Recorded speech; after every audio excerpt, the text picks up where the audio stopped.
Shalom saudara terkasih dalam Tuhan Yesus. Pada pagi hari ini kita akan merenungkan kebenaran firman Tuhan. Namun sebelumnya mari kita berdoa terlebih dahulu. Terima kasih Tuhan karena kami diberikan kesempatan untuk bangun di pagi hari ini. Dan pada saat ini kami akan merenungkan kebenaran firman Tuhan. Kiranya Allah Roh Kudus menerangi hati dan pikiran kami agar kami dapat mengerti kebenaran firman-Mu. Terima kasih Tuhan, dalam nama Tuhan Yesus kami berdoa. Amin.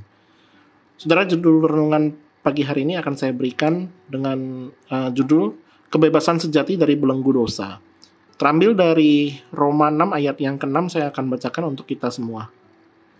Kita tahu bahwa manusia lama kita telah disalibkan bersama-sama dengan Dia, supaya tubuh dosa kita hilang kuasanya, agar jangan kita menghambakan diri lagi kepada dosa.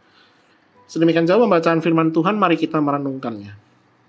Tahukah saudara bahwa seekor gajah yang sangat besar dapat ditahan hanya dengan seutas tali kecil yang diikatkan ke sebuah tonggak? Gajah itu tidak mencoba kabur karena sejak kecil ia sudah diikat dengan cara yang sama.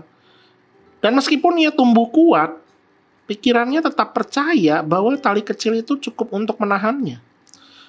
Nah, begitulah juga dengan dosa. Banyak dari kita masih merasa terikat oleh belenggu masa lalu, oleh kesalahan dan kelemahan yang seharusnya sudah kita tinggalkan ketika kita menerima Kristus.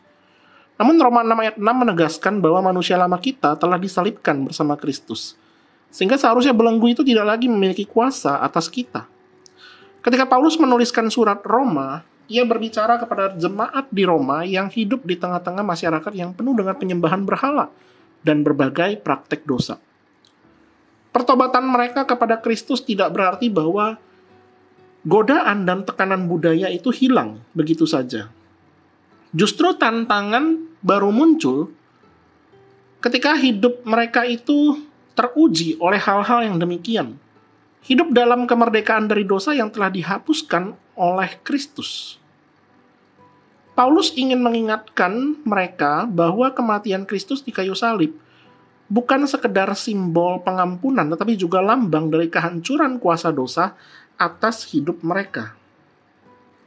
Nah, di dalam ayat ini Paulus menggunakan istilah manusia lama yang dalam bahasa Yunani itu merujuk pada cara hidup kita yang lama penuh dosa sebelum kita bertemu dengan Kristus. Nah, istilah disalibkan ini bermakna dipakukan bersama-sama. Nah, ini menggambarkan bahwa ketika Kristus disalibkan, manusia lama kita juga turut disalibkan. Artinya kuasa dosa tidak lagi mengikat kita. Pasal 5 sebelumnya menekankan bahwa di dalam Kristus kita dibenarkan oleh iman. Sementara pasal 6 melanjutkan dengan konsekuensi dari pembenaran itu, yaitu kemerdekaan dari dosa. Kemudian barulah di pasal 7 menjelaskan pergumulan manusia terhadap hukum dosa dan bagaimana Roh Kudus memberi kekuatan untuk menang.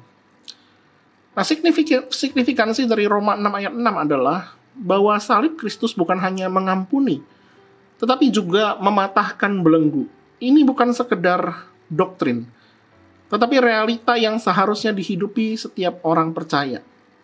Kita tidak lagi diperbudak oleh keinginan lama, karena kita telah mati bersama Kristus dan bangkit dalam kehidupan yang baru. Saudara, Injil bukan hanya kabar baik tentang pengampunan dosa, tapi juga tentang kemerdekaan penuh dari kuasanya. Hidup dalam Kristus berarti hidup dalam kemerdekaan itu setiap hari. Maka ketika godaan itu datang, kita diingatkan bahwa manusia lama kita sudah disalibkan. Ketika rasa bersalah mencoba membelenggu, mengingatkan diri kita bahwa kuasa dosa itu sudah dipatahkan. Nah, ini bukan berarti kita tidak akan jatuh atau kita bisa bebas berbuat dosa seenaknya. Bukan seperti itu, saudara. Tetapi setiap kali kita jatuh, kita tahu bahwa rantai itu sudah diputuskan. Dan kita bisa bangkit dalam kuasa Kristus yang membebaskan.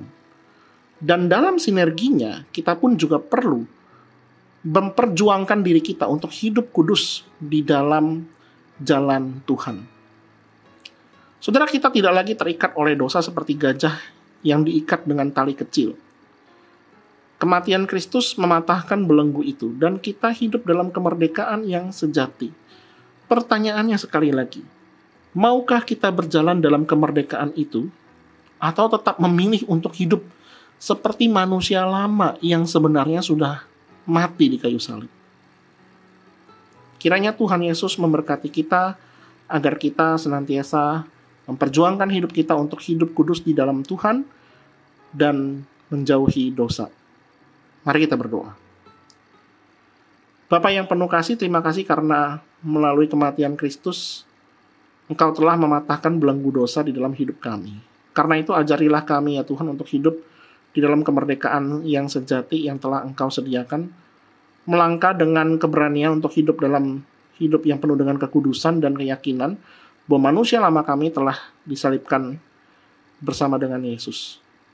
Karena itu, Tuhan tolong kami agar kami senantiasa memiliki hati yang penuh dengan kerinduan untuk berjalan bersama dengan Tuhan, menjauhi dosa.